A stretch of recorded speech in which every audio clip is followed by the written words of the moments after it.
Maybe not, Nemeth thought. Marge got a mop.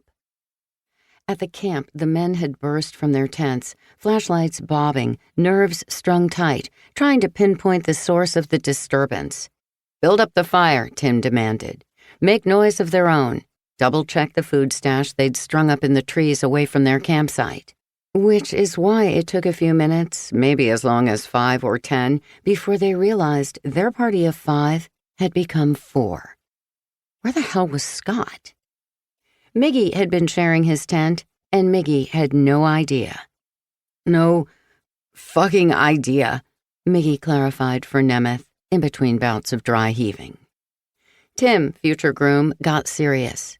Scott could have wandered off to pee. Scott could have just plain wandered off, drunk and disoriented.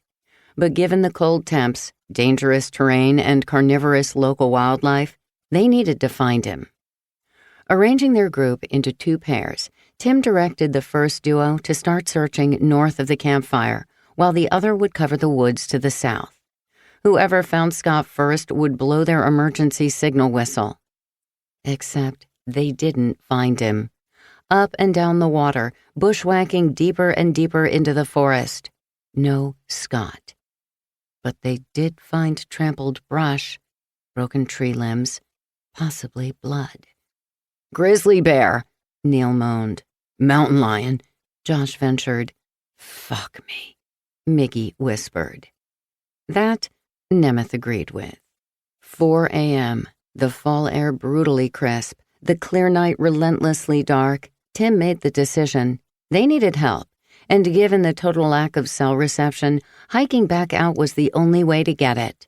As the most experienced and sober member of their party, he grabbed his pack, clicked on his trusty headlamp, and set out for civilization. Neil, Josh, and Miggy huddled around the fire for another 3 hours, pounding water and working themselves into a terrified frenzy.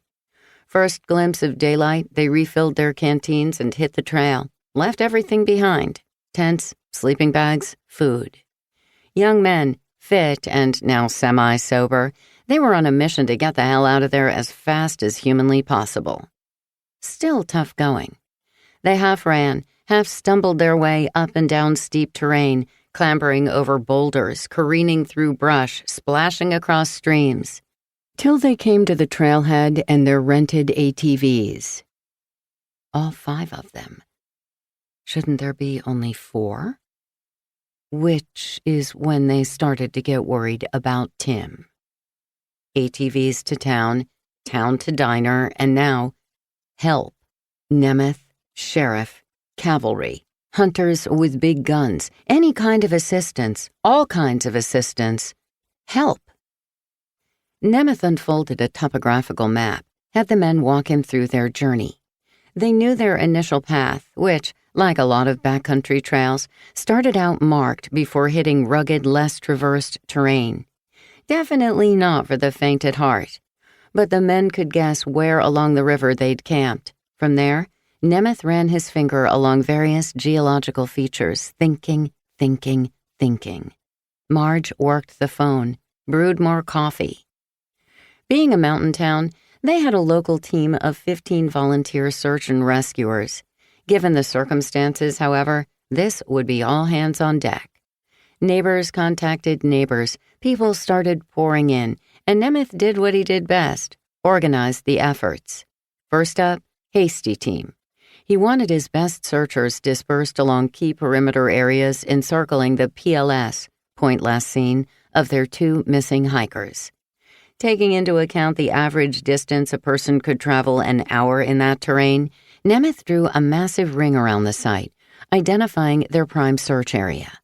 Hasty teams would hike, ATV, or horseback into various points along this ring, conducting a down-and-dirty search of the trail and surrounding areas as they swept toward the center. They'd look for the men, but also look for signs of human passage, which might provide additional data on where Tim the experienced hiker and Scott the drunk buddy could have gone. Ramsey, a town of 4,000 situated at the edge of the Paposia Wilderness, was filled with experienced outdoors people. The mountains were both a lifestyle and a professional calling. Nemeth was a veteran general.